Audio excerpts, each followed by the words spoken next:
Paiko Sare, Ngal Paingal Labangal, Nantungalinde Paingangal Nanda ede a Paile. La salbina on lando sidong e jam, noku kalka wondong eka jodordong, onong e wondi bemong, e njati gibemong, e musik bemong. Kwa ati kontao, on andi miyeuta dauta obui, be anda lambeng. Parce que hande, si ça s'agit de parler de nom de Paiko Sare, plusieurs s'imposent dedans. Konomi meala ni non, ingo watalan kina pude. D'ailleurs, je fais cette vidéo pour vous rassurer que tout va bien, c'est moi. Je ne suis pas kidnappé ni frappé. Donc, il y a des gens qui en pensent de dire, voilà, on a kidnappé Paiko Sare, on l'a frappé, comme bête palais. Quand CNRD paye des gens, en pensant que, comme Paiko Sare ne fait pas de direct de lundi là, pour vous dire, Paiko Sare est kidnappé, il est frappé, Miniko bête palais. C'est moi, l'enfant, tout va bien. Rien ne me dérange là où je suis. Et rien ne me fait peur. J'ai pas peur de personne, je le dis ici. Ce soir, je vous rappelle, j'ai pas peur. Parce qu'il y a des gens qui sont passés dans plusieurs groupes, soit disant qu'il y a, mais nani Paiko Sare nangama, mais nani Paiko Sare kinapama, taongento. Mais oui, kala ko hebila. Wala kala ko wawilang hebude, yung andu tudun sudanta ko adunao. Donc, dans ce sens, Paiko Sare wana carton ou wala poti ou wana si fera mahara ilani. Alors c'est pour vous dire, vous les fans, vous les gens qui sont inquiets, qui appellent gauche à droite pour dire que mais nani Paiko Sare nangama amini ki asoki ko be pale nani Paiko Sare no ijang fus wadamo wiamo hay fus kadi ala la musu de mido seliri wanjandi ala musikbe an wombe landaru de mido andi a wonto mi wala ton yidu dolla. Donc, utaongabo min ganyo me matala sa konanga min si be yon be adi be Dakar ko kina pagodo mimi be fene be wawata s'il teste moi je vais le déstabiliser. Alors chers Guinéens, chers compatriotes, haray ko argo landin tinnaon ko fewndi kon kasare men Conakry ato e mutade haray de ngandi ande ko le 1er août hide ngabino ko yete kon sediawo. Hide ngabino ko yete kon Union Africaine. Hide ngabino ko yete kon Nations Unies. Hara non jama bauto ka humpiti de bitakuru tawa indu sedia o wadi hito. Be wi sa nanga nyari ko nyari wiyata. Hara non ko miandi tinta on taw. Hara ele ko men humpiti ko e konguli labu di poy. Wo be no di mama di dumbuya o jabali jetude dun ko teddunga le mon. Hara sedia o Union Africaine. Mais nos dit Mamadi Doumbouya Mamadi a refusé catégoriquement de répondre. Ils ont appelé plusieurs ministres, que je ne cite pas leur nom ici. Mais ça, les 4-4 répondent au gol téléphone de Nkasediao. Alors, non, Sediao yaltini yautere la bunde. Auto fana yalansara. Alors, quand nous venons Bitakuru. Alors, bebe salmini la Guinée. Salmini jama en fop. Mais andintini jama la Guinée on tao. Alors, betori jange butie lendi. Haray be tori Mamadi Doumbouya wow langol jama on ko labi poy fi transition on no labira haray be watti don ibe tori doyo datto ngar ko buri yawde si wadal be ukkay faya be watti don kadi haray Mamadi Doumbouya si mo feti be nyawndaymo be wattani do Mamadi Doumbouya ko labi bus be wiwasere ned ko alla meje petition kon be tire dum wa bullal haray no be Mamadi Doumbouya ko be tori mo taw Koyo nyau wara bendo de balde do di dun ko le 28 et le 29. Haray be watti don ko buri yawde hibe yidi yiwgol foni ke menge Ibrahima Diallo e oka IFR da. Haray non ay CNRD wala na madu yawno de sabuna waran ko junga gido. Haray be holli ko buri yawde taw do yewtere fuddo hibe fala yiwde foni ke menge hibe fala yigol Ibrahima Diallo e kala kina pado.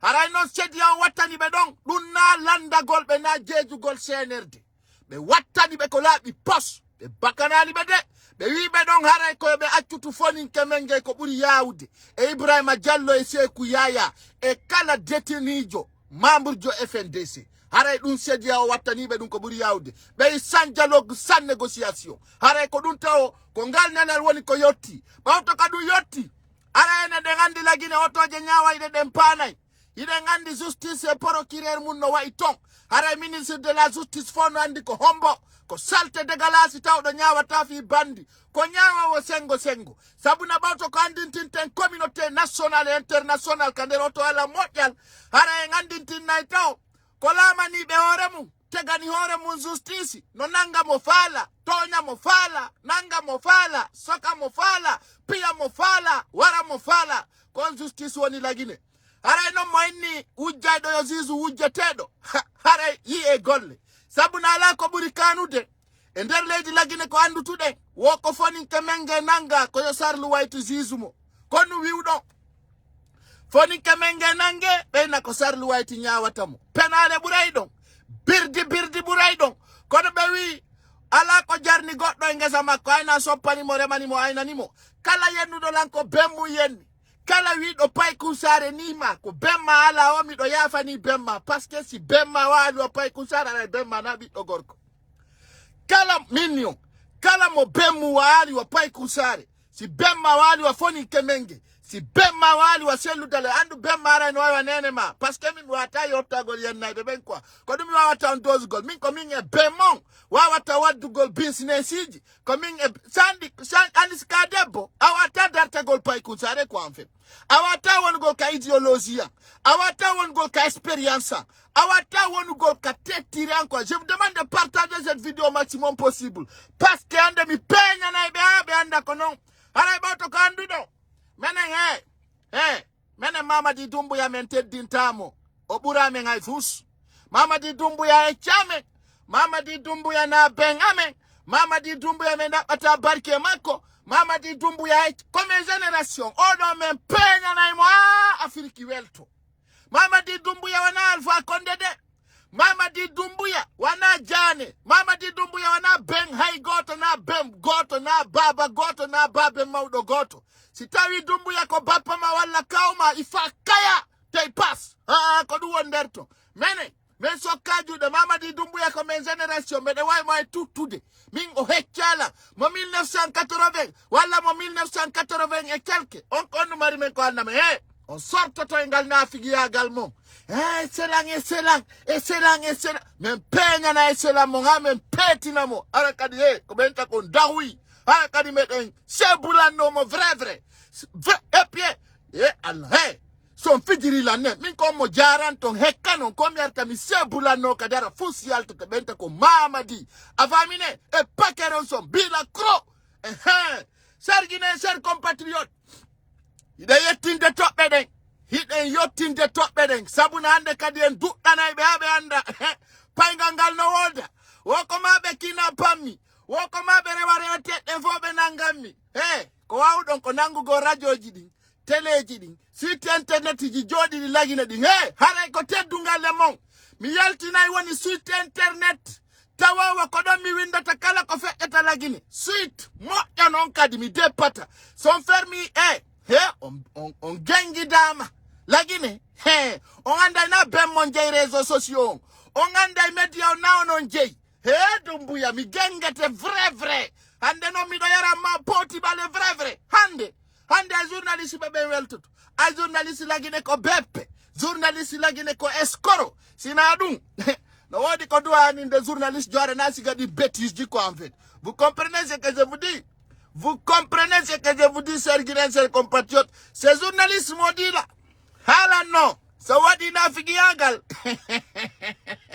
on hettay nafigiyagal mon ngal fuɗɗike on fallude fendo yanoɗen journaliste dénoncé journaliste parler la vérité joni no ari tawi na sengo opposition na sengo poco ɗo non mi laɓana ɗo kadi journaliste lagine fop are wote s'il vous plaît partagez-le au maximum journaliste on fa fait wote l'air barali donc pay kusare fait alors ce que je vais vous dire vous les journalistes so windali gonga men darata so windi penale men darta men commentata men partagata à partir de là kala marɗo site internet fuɗɗori Guinée matin naɓi Guinée news naɓi Africa Guinée naɓi pong naɓi pa waɗi c walla y sa windali gonga kan sa windali ko fewndi lagine kon ayen na benko jangi menen si gonga winda ka men jangata men darata on suma non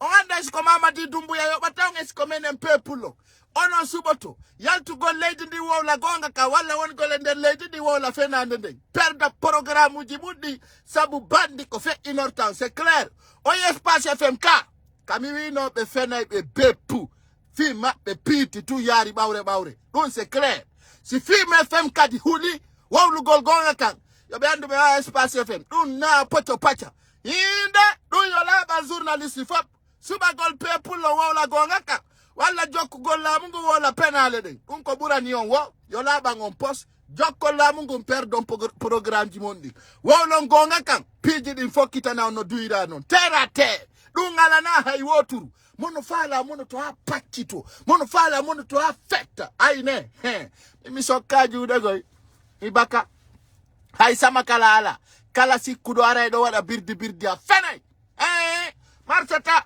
ara busibe da yottinde nele den hide yottinde je vous demande de partager au maximum possible mi ari kay mi do addori min nyande o nyande chaque jour tout le temps min ko mi wado video nyande o nyande sino fala tout le temps harakadi no ya na hala hore hala harakadi ko no lagine walori non ko non di yarata musidbe won belandarde o saydo haray jama hide ngartude tobbere sediya wonden sediya o wi ko be ifoni kemenge ay menen men wi min de mi wi be tortirimo be pimo be arretimo arbitrairement be junnitimo ala ko be gerali foni kemenge kono wawdo pay kursare hulata wo hulata dada itum parce que quand tu as peur tu perds tout tu comprends ce que je te dis alors chers Guinéens chers compatriotes ndarden tawen ka bukkuji gongaji ka fi cuucal reedu ndarden tawden foni kemenge ko biddo gorko awa bawto ka sedi yawon wowli hara hibe humpa foni kemenge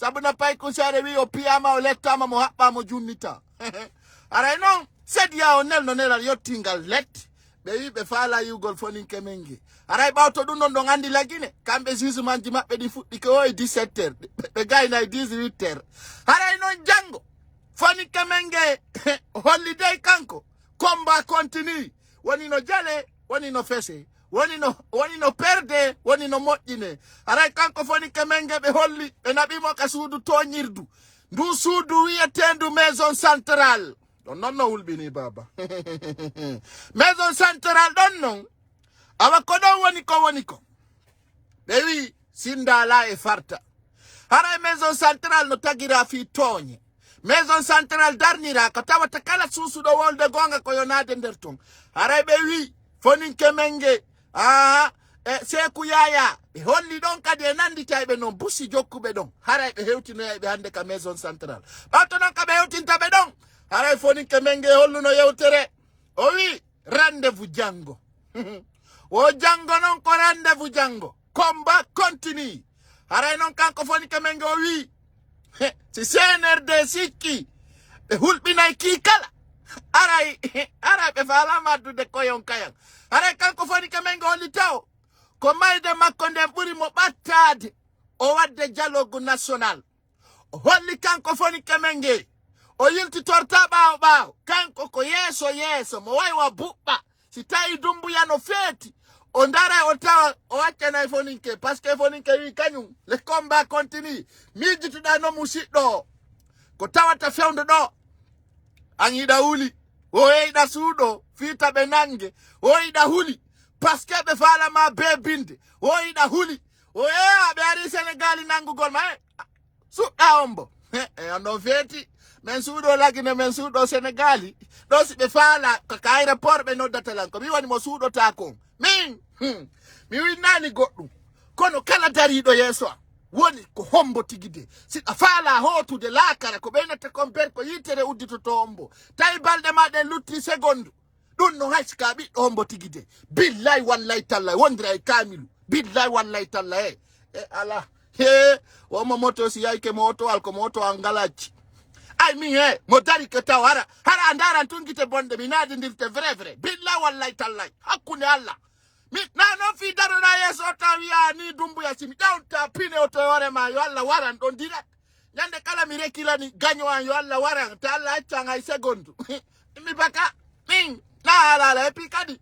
Mi ala na benda ita benda ko be pale ondo. Fernando Fus. On est venu à Dakar, on cherche pas ça. Be pale. Non de la mi numéro anko public depuis mi ari do 4 ans. Ha de bisanza numéro. Don jodi don fena. Hala musibe. Engal pa engal sare ala. Ore novela mikwa ko be nata ko ngambona ngele I love my life. Ambona ngele on disa the fire is fire. Anani na ngele repeti. Understanding ngele don fire is fire. Baby si ite be dama ite ko ite upata. Mi no mi di ande fi ite peti. Mi mo kikela ngotawe ko fire is fire. E wada tu fire lighter ina ngiangi upa. Aine. Donc Guinéens, chers compatriotes, pour vous rappeler, ce soir encore, comme la note de la Guinée. Allô? Ah, min, si l'on fait là, au vidéo, on va signaler de nous. Pas qu'on s'arrête kodo. Ndemo wuri kodo. Ndemo ya kodo. Hakile den kodo. Alors, c'est pour vous dire, il y a un tout de thème, maison centrale, Mama di Doumbouya ne teste tout de personnes di koso, di qu'on est prisonnier. Hara don kwani nimi ko maison centrale be pika jamaon be naba nyame teji be wada di poson be pika jamaon joni non hande I don't andi kala ko pay konsare ali si dafa la testu aye ka maison centrale prisonejo habbino do nyawede be warimo hande mokko hay hornde joni non jama soka goddo nada mo en babba Anyawalimo, Oma Yanderton, Hombo empoisonnimo, Mamadi Doumbouya. Pourtant, tous les prisonniers à l'intérieur de la maison centrale, insulinino sont mal entretenus. Awadjama Guinée, Lantoron, Fopu Monjango, ka maison centrale, Fopu yo to lancha maison centrale, so wawali. Kazizuma foni kemenge fopu yo aru jango ka premier instant de kalumu dixin fopu heuta nyaorende fude tabe de lanche jama on bebo dida désordre total sare kona kirinde mi wondira yande kadi mi mamadi yo laba ne poy en tant que cellula ma kaya do zordan joddin don ko be pale wonata do yo laba leñi lagine din fap monofala hekkay monofala fesay monofala ye pe angine monofala ye guerre angine mi anda si dun no enani en tant que pullo lamak mi tefa gauche ou droite ndare mo mi kontana manin kalami jamfe foresi elami jamfe on so lami jamfe pullo lamo to so sikki dun ko fenande dama ko dobe natawa kilikoko Billa wallahi tallahi si don fala ko aljanna anti pinto lagine ara c'est le paradis men bonnay kala ko mo yesarne hande mono fala gonga walla assise national walla dialogue national dum fo on sorto to dum ko be pale kala inu do hala nangita la mite o e mayino do alla nangitiribe no donc hala kanko ko laabi pos men sokka juude dialogue national men sokka juude assise national men sokka juude transition national konu wiya election ya kako yo pour le lamo wona président de la république putor ndun ka pale dun si manki si don fala on organise election jonno baba goto mon bibbi de nyande kadi ko grève lagine konon idon mo inira da meden lancira da dum ko handi taggendi bari mono fala jodo to wowla dialogue national lagine c'est la famille dum fo ko penal fus be pale min hala ni o en tant que jidam pullo no woda e africa lagine don mais lamoto no fulbe be lamori Sénégal no mais lamo no fulbe be lamori Gambie no mais lamo no fulbe be lamori non Bissau mais lamo no fulbe be lamori non Sierra Leone mo idu wopay jama akundala da jodo hedoda si don fala o mottindira lagine fop fuddoron benga sakkitoron nene ko be pale yaltata ay men désordinay mono fala no yo jodo ndara no wiru don non me lamo tako kono woni ay so lami ke nafata nyande woko gere piro c'est clair et net nyande men sokka yon vrai waromme men kala ledindi sokomme men pile au niveau international on golata butata konon donc ko du wonderto ay musibe on belandar do saydo Haray ko andi ngolon ko fewdi kaledi Conakry. Woko pale no mapa moja. Hiyo. Ino achata wadata. Awako dundo no wani nyiri bale nyaundu. Donc kander pale tang. Nyandi tina ko fewdi.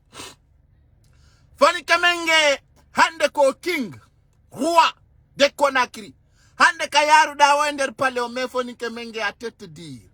Jonno benabima ka maison centrale dun ko teddungal jama info no hiden andi ka maison centrale dum salte nyoge problème fop no nder dum.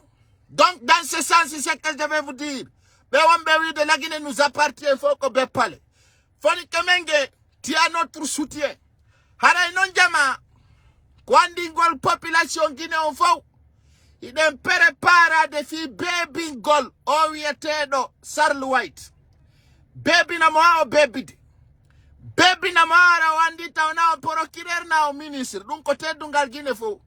Ara Sarl White feti fetere hesere non. Andi de bal dari o wili jon non o feti. Sarl White holli. Wosiga pay konsare en fo ko yo darne. O kala ko wala ta fila Guinée ko yo de. Sarl White bi fetu do bi hella lela bi anya do kalenyol mu. Wala nela Sarl White ko foresi e kako maninka kako kokuli.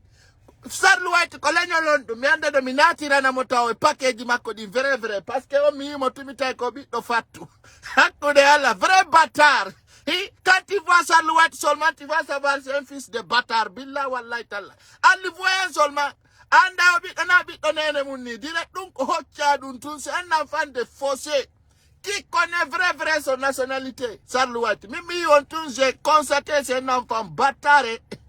Quand ça te touche Sarl White porte plainte contre moi. Mimi etu mimi o kolabo o ko bi do vat kala mo ida no diti sekko yi mo awi e chola hara jeya ka kanene jeya ka baba.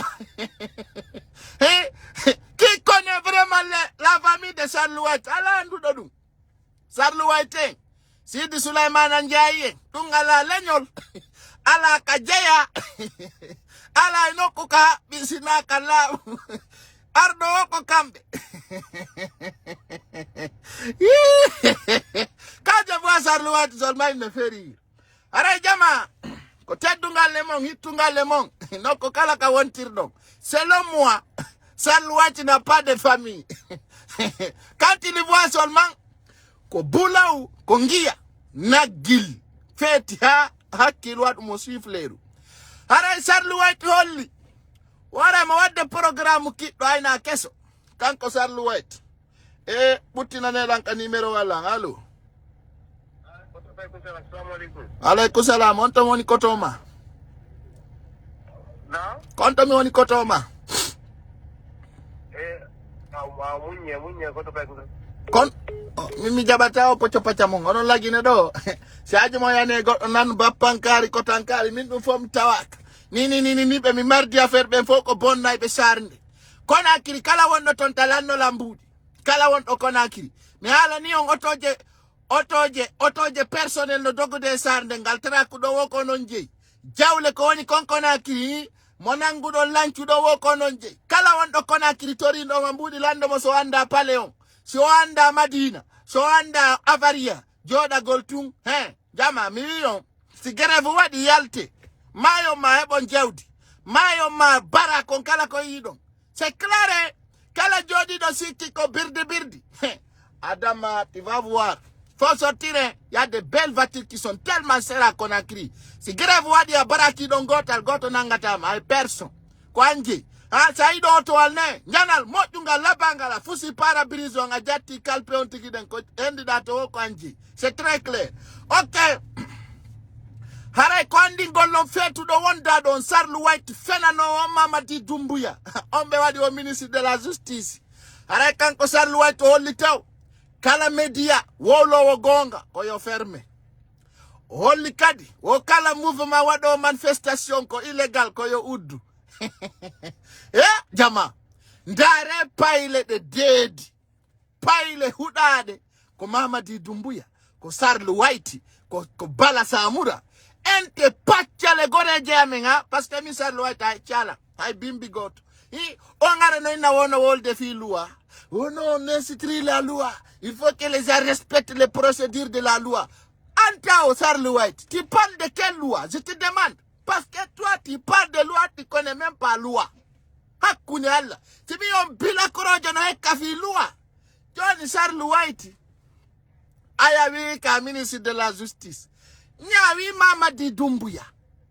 Nyawi be fellu be heti hanki heti hanki. Jamao. Hanki kono be felli jiu mere fus. Bambeto. Yunku wada wiya. Awo la tafi yopi bila korojo. Mianda ko lenyo longol jiada yopi do hudado. Sarl White amaya yara ne kata achu.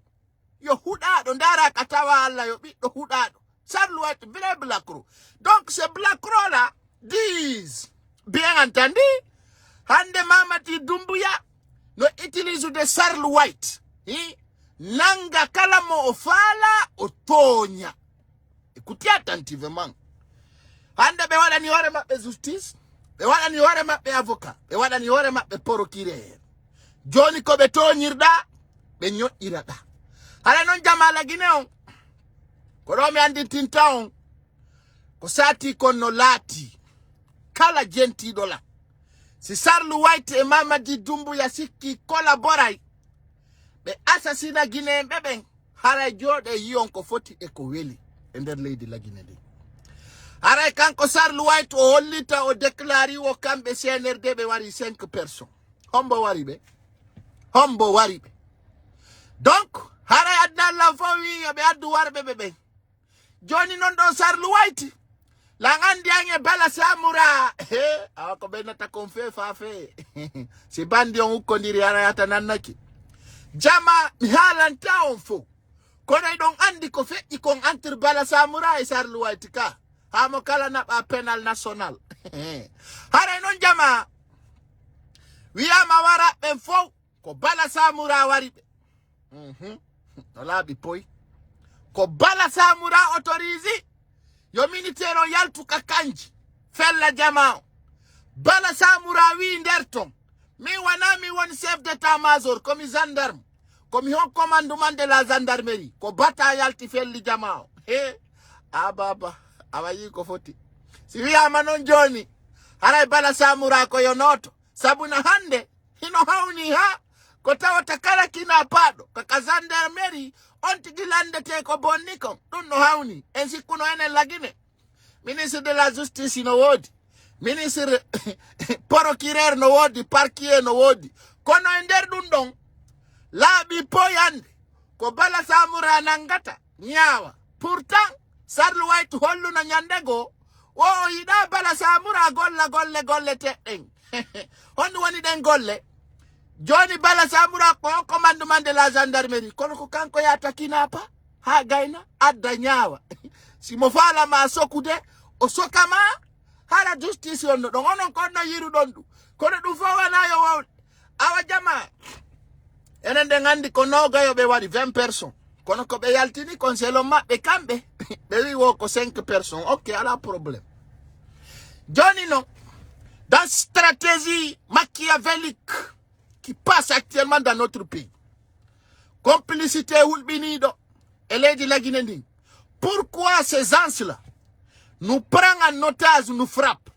C'est des narcotrafiquants unis en République de Guinée, des bandits narcotrafiquants. Comme on avait souligné, Fulbenoton, Yeibe Dorogu, Nokelibuya Leideden, Ibe Mari base Sierra Leone, Libéria, Ibe Mari Kadi base Conakry, Ibe Mari base en Europe.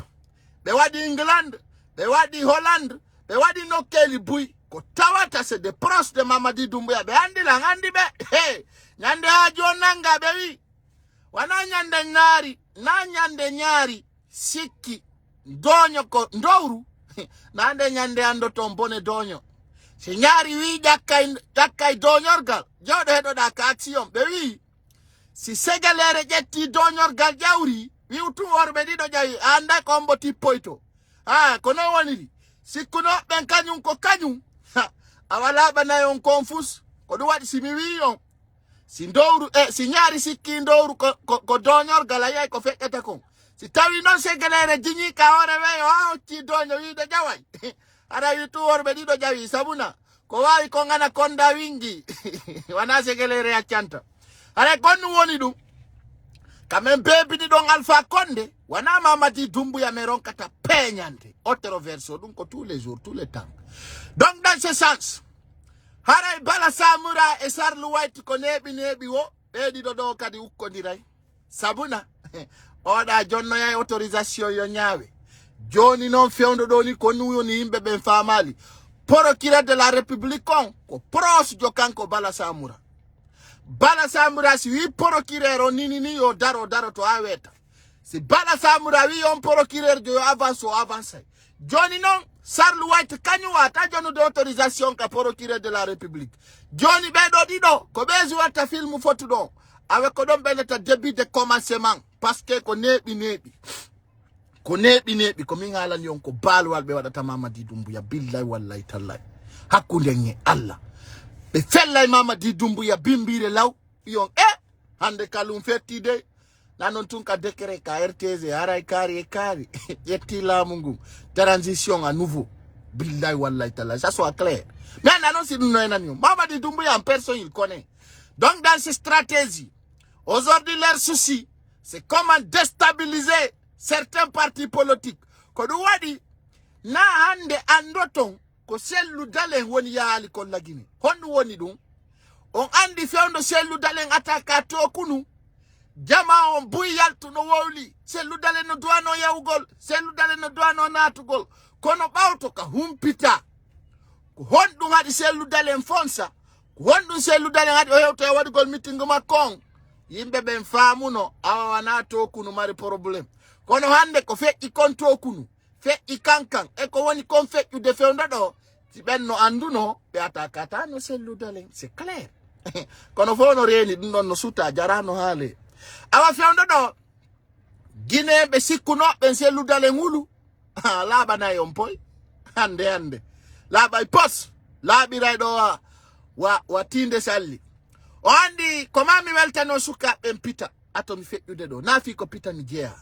Ko lagine fo kono be wi kala ko jonnata kongol mangol fecce ko ya welto hara suka ben pitandi gonga no weli verilité on ko gonga hara menen pita men wiuno Jani Alpha wala taka maison centrale mi hala ni kadide jama minni na lagine fo yaltini Jani Alpha mi wibe ondum mi wibe pita sima mayali 50 million ore tabal Jani wala tasa ko nyalla moy malagine fo ko lagine jodo fanka.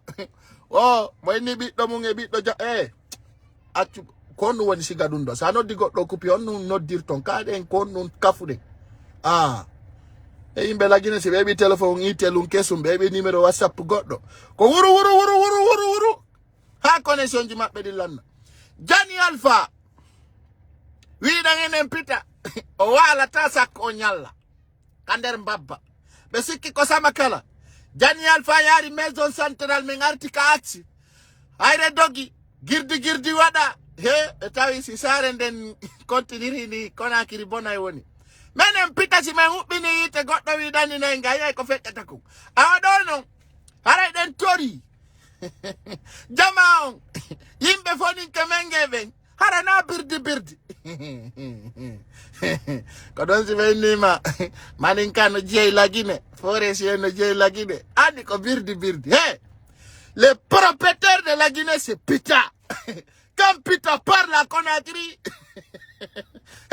ko ara kander pale ibe diuna ara ibe mapi. Donc la Guinée doit avoir une stratégie de base. Pourquoi je dis, je vais vous donner une stratégie très forte. Libye ko sirt ka wiete don sirt ko don Gaddafi iwi kono ande toute une base unité en affrontement. Je vais vous donner des plateformes très claires. Ko la Guinée sikki aduna on senditaki aduna on senditi depuis des années. Ça dit Libye. Il y a Zabrata, il y a Zawiya, il y a Ben Walid, il y a plusieurs. Kono hande unité di normal ding. Ça oui exemple Mamou. Mo Mamou susta iude exemple ara ko nder Libye. Mo Mamou susta iugol ya pita bonna don go.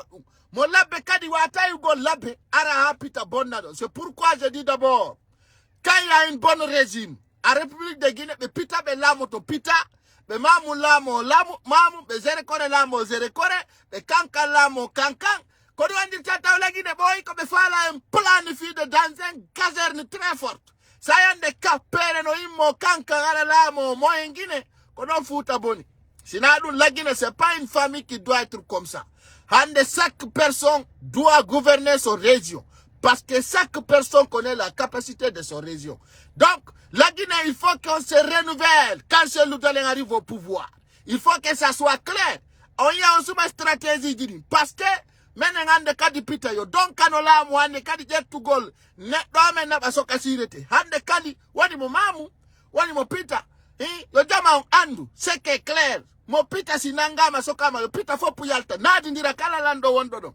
Mo mamu sinangama, bien entendu. Be mamu be fo yalta. Nadi ndira belambe wombe don fo.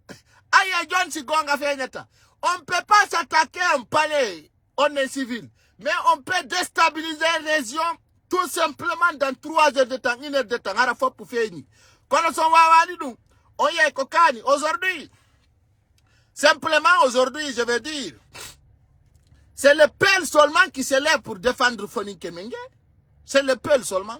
Et pourtant, aujourd'hui, on voyait des personnes qui disaient Foninke Mengue, il est de nous. On a vu Kassori Fofana, on a vu Djane. Et pourtant, aujourd'hui, les seules communautés qui peuvent libérer la Guinée, c'est le peuple. Alors pourquoi pas le peuple au pouvoir? Pourquoi pas? Pourquoi pas? Impossible de répondre à cette question. Vous savez, et y en a, on dit, il faut qu'on parler. C'est Koutoure l'amike, Lansana Conte l'amike, Dadis Camara l'amike, Alpha Conde Sekuba Konate l'amike, Handeni Kondu Yetendu Dumbuya, si Kondu Marseille, Bepale, la motole de la Guinée, Sindi Lama ka indivisa indi, aussi coup de dun comme on pagaille pas, Billa Wallahi Talai. Ko 4 mois, 5 mois, mais on katakalardo. Ça fout que va gol birdi tout, on te dégage automatiquement. Alors, chers Guinéens, chers compatriotes, c'est pour vous dire ce soir, tout va bien et tout ira bien. Harajama, on tire la Guinée. La salmina lando silong e jang. Et les Congo la nad. Et holli. Haray ko jama wonu forte mobilisé. Kalfa Konde wari en don la dumbu ya ronkata. Haray non be holli. Kambe la nad. Katawata mojo bere sudi ndeng ka parti se ludale. Haray be ngolli ondung. Haray ko yontere be okki Mamadi Doumbouya. La Guinée ko sati konno sati. Allah. Haray be holli ko yo la Guinée fo wonu pre. Nano e nyamo. Bimbi e nyalorma. Bimbi e kikide. Kala wido manifesto tako. Haray ka manifestida. Billahi wallahi tallahi. Hakune Allah. Sawi ka soso a manifesto tako. Sawi ka foresi a manifesto tako. Je vais vous montrer des soulignants très clairs. Ande saari e bare nder Konakiri atawa hewa simi fena yaw ka aldo sayande ka sitelonzu ji atawa hewa atawa mo kala no dabbude ko nyama dabbo ko nyama no ya e bar. Alors la Guinée ça va se manifester au riz ou bien ça manifeste dans votre ventre. On andi ko nous doit don famugol un petit clan comme Mamadi Doumbouya peut pas prendre ce pays en otage. Ça ne marchera pas. Alors c'est pour vous dire cette nouvelle génération qui sont là aujourd'hui. Haray ko andi golon Mamadi Doumbouya na bapamo Mamadi Doumbouya wana Alpha Conde kanadi ndirde ndong Alpha Conde na Mamadi Doumbouya ronkete hari en hersana mo seda kona etay ko mbaba en chantamo. Haray chaque Guinéen doit se préparer. Chaque une semaine il y aura une déstabilisation totale. C'est clair et net. Une déstabilisation totale. Haray non kala wi do madu wata andonti ki fenanima. On avait mis alerte. J'ai dit à partir de là, chaque une semaine, on a une crise dans la Guinée. Wana ko piji jawi, wala ko manifestation wadi, wala nano militaire jo warama, wala nano opérateur économique jo nangama. Sabu na bewi, ko nyami hako ko ngachatale gangal. Onani ngal pular, ko nyami hako ko achali ngal legal wad gwal kon hako. Alors, pourquoi je vous dis cela? Pourquoi je vous dis cela ce soir? Il faut qu'il y ait une femme, un coopérateur économique, si fait yeben donc on marbe ben sera bearanta. On no wadi si be wada idum. Hara ko yongandu hanki mi sulinyuno kasori be fetti ni nder kalum ino saati kadi. Alors Mamadi Doumbouya ande Monsi Mandu Kaleta shopiti dum fo daroto woni. aray ender lebbi aray didin en tant que comme Mamadi Doumbouya won don crise courant aray tiyoji ndiyan din kadi ender la Guinée espiri don yo mi laba ngon tiyoji ndiyan din depuis di wada ko tan Sékou Touré di sanzak hani joni tiyoji din fettiray ni aray do joni quartier jibu sina forage on jogata sina forage on jogata tawata ndiyan artirta nano sakko nyamo dum ko teddungal le mon onon Conakry jente moƴƴa crise carburant on aray kadi woni taw yejjutude hino arde fewno do ni no ñoƴƴede sabuna be holli ka télécommunication ibe beydi tarifuji din ka téléphone fewno do buyanda kono ngande kono aray lantori jama on en salugol WhatsApp e Facebook aray non Orange Guinée mi aray o ñabbingol parce que don wujjude kalis jama on moƴƴa ɗum ko teddungal mon hiɗon wujjuti kalis jama on vrai ɗum ko teddungal mon yittungal mon e ngara ñabbingol Orange Guinée ko laɓani ɓe poyi nayo ɓe sikku Mamadi Doumbouya rewa e maɓɓe ñaama mbuuɗi jama on c'est très clair marsata ser Guinée ser compatriote ka fewndi ɗon ɗo say ɗo aray ko andi gollon lantoro on foppu mon wonugol suude he awa ko saji ba abbe nani abbe allo terte gente nani bappa hérité ɗo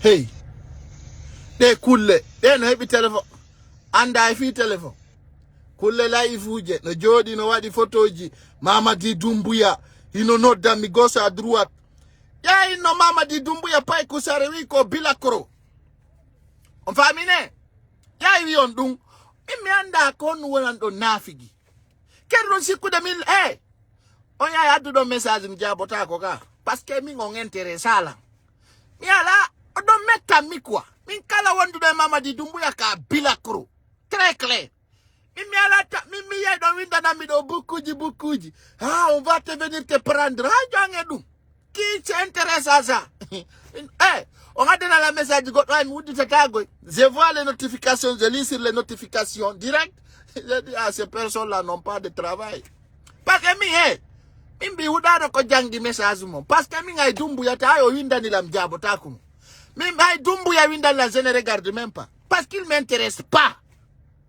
Vous comprenez? Je lui prends un vaurien, une personne qui ne vient de nulle part dans ce monde.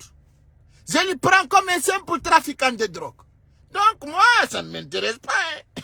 Ce que vous dites là, ça ne m'intéresse pas. Vos messages, vos menaces, je ne parle même pas de ça, moi. Donc, c'est clair, allez vous faire foutre. Allez vous faire foutre. Très clair.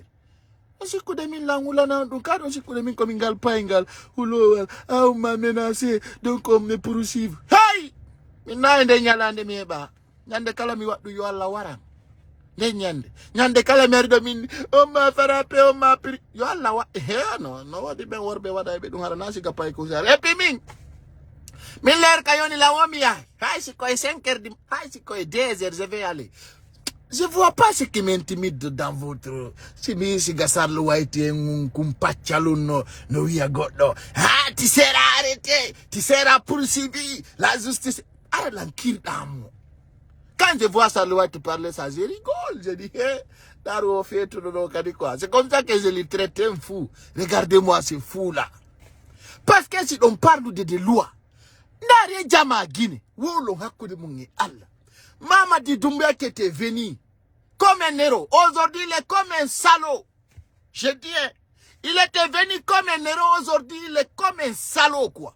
Donc, le balayeur sera balayé. C'est très clair. Il était venu comme un héros. Mais aujourd'hui, il est comme un salaud. C'est clair et net.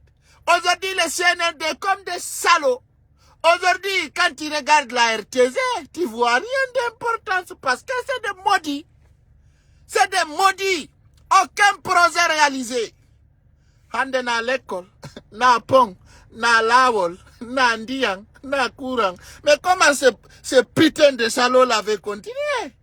Mais impossible. Il faut qu'on se dise la vérité. Alors on traite le nom de chalots, Et oui, sul meru nunko, sul meno dirte, ndoru nunko, ndoru no dirte.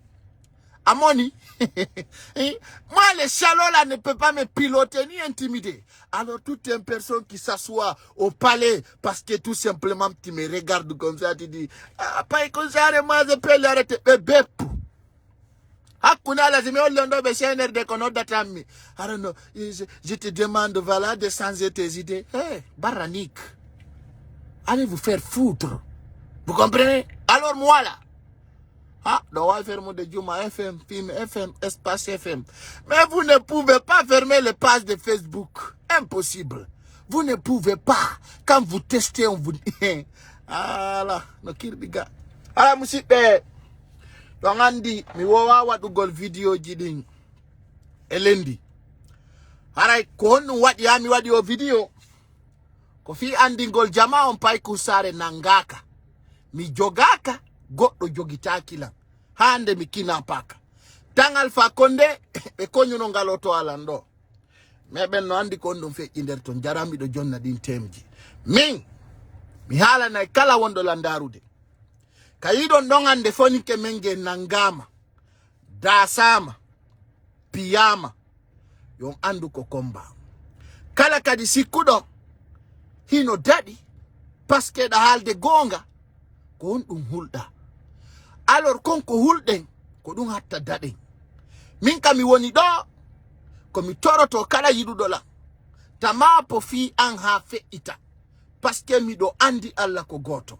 Ko woni konge an e ko Allah wadi konge an nyande kala ganyo suti fi pay ko saretta on sikku fe iraini haray no wodi be Allah hiwi Allah initi tagi acciti Allah tagi bundo mo yade e aduna on ngara janno wali talli ko mi yata on min CNRD mi jibaybe nyande wo e nyande kala yidudo Mamadi Doumbouya mi tajinte reedu mi defete susi mi nada e stress e bernde mande mi panikete kala andudo no yidi Doumbouya Dumbuju nambara kala andudo no yidi on haray si afala ta tajureedu nato e bernde mande tandarande sabuna min konko jama on huli mi wola fap Mamadi Doumbouya taw Mamadi Doumbouya mo yoton ko bibbe fattu tungo mari min non haali dum Mamadi Doumbouya ko non ndongo anda o kelondiri on portoje be jombindira be kelondir kono mero yego won vrai histoire parce que ginebe ben anda nande ando don ko nene makko yida ben bibbe ndare e photo ji Doumbouya di fo ha hande yo yaltini photo nene makko yon debbo portojo walla Doumbouya yo yaltina ni on photo nene makko e ben bibbe makko don tato yo yaltini parce que nene makko ko cousin jo makko no ton faala na nomo mo andi kanko Doumbouya mimmi do andi kono jarami do yalta wawla din viji makko parce que si mi ali hakkuna lawdanta Mamadi Doumbouya fuddori jiwa makko jano ha paccalo ko mo andi dum no fose de bataram fa kanko tiki mo andi ben no fop ko ni o yidiri nene mabbe be yebe si ko mariage fi condition fi o hebu séjour en France kono jama nganda kono nyande andudo on tawa Mamadi Doumbouya e o wietedo do honno ko honno haybe jombidira no yurmi feno do ni bengu bala samura jodi don France no fala dogude ender France feno do susta ya de supermarché o susta ya de hayno ko susta ya billahi wallahi talla o susta feno do ni bengu bala samura ko sudi do ender France kono kunji ungollay kun kama kono min ko mi yetama porta bengu makko plainte na mo jettuma comme esclave do yurmiya no wodi piji tawdi no derto simi yaltini di do ataway no yurmi quoi no yurmi vrai billahi wallahi tallahi sandari wano Mamadi Doumbouya ka woni don hande payngal tun salte wangal itata ay peda fere de glace etta lady faut pas notage il n'a qu'à tourner hakil les nouvelles générations no marsata ça c'est fini Mamadi Doumbouya den ko kude moko 15 mois et halan nomo à partir de 10 mois en jibitaimo aussi kosama kala alors il sera déstabilisé et tous les secrets je vais vous dire à partir de 11 de ce mois à partir de 11 août vous allez me voir avec un nouveau visage. J'ai dit noter et signer. J'ai dit à partir de 9 août. Non. À partir de 15 à 10 à 12 août. Je vais commencer de faire sortir des sources. On a dit non, pas comme ça. Je vous dis, hein, je vous dis encore, et restez connectés dans ces sources. À partir de 9 de ce mois, j'ai dit à partir de 9 de ce mois-là, à partir de 10 de ce mois, vous allez voir encore une nouvelle paille Kounsare. Vous allez comprendre, d'autres ne faites pas de vidéos, c'est de propagande. Vous allez comprendre maintenant là. L'enfant là est toujours plein. Et plein cerveau, plein stratégie, plein énergie, plein de sources, plus avancé encore.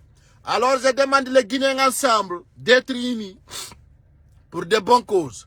Harajama, Kwandingolong, Harajango, Kalawondo Konakiri, Iden Tori on Tigi. Voilà ce que j'ai trouvé. Ok, merci, il faut te calmer. D'accord? Comme Tori Jama on Konakiri, Fap, Django, Mokala ko heutu, Kafoni Kemenge wona nyawe de don hore Fernande. Et on veut encore, à partir de semaine prochaine, Mokala, Koyo Wakilo, et Wakila non, ko fi Jama on fou, fi Mbebe fou, fi la Guinée. Mamadi Doumbouya mo yotondo, odo ko bandi simple, delinquant simple. Na oba pagodo, na oba bengodo, na onene goto godo. Donc mi toroto ondo Mamadi Doumbouya ala nene goto ala baba goto nder la Guinée, ko bandi tungo wondi. Haray ko ati ko ngenen pepulon, ko yen wakilo, fino hetire Lady Mending, developendi, gollen. Haray sukaben, tampere no arande o moja. Telenka Guinée Games, à partir de là, kala gagné do 20 millions a hetata, kala gagné do 15 millions a hetata. Hayabuda tike usa gagné kebe bulo kaide, dun kote dungalemo. Haray non joni, tawata sukabe la Guinée be. Zuata Guinée Games na fi pemi. He ajuno arde nambara. Hara jama mi da bana application kesun kay bombudi. Parce que donc Guinée Games on do faire may woni nani. Sabu na tuma gagné da do 100 millions be na tata. Gagné da 50 millions be na tata. Gagné da 200 millions be na tata. Ara na sali usuare ko CNRD. Sabu na do ngandi fe on do banki jidin day la Guinée. Hara be ni pay kusare. Fe ina mengo message do. Aray banki di Guinée di no yamiri mi yewtu gol peuple Guinée. Aray marbe à partir de 100 millions, 200 millions, 500 millions ha dow. Aray be holli day kambe fesi banque eko banque day. Aray be wiyo mbudi onno ka compte mon ko no ngettata. Kala andu no walli ni mbudi ni ayay di ka compte ma dey. Aray no be holli banque di yanga joma jawle de. Kono woni dum.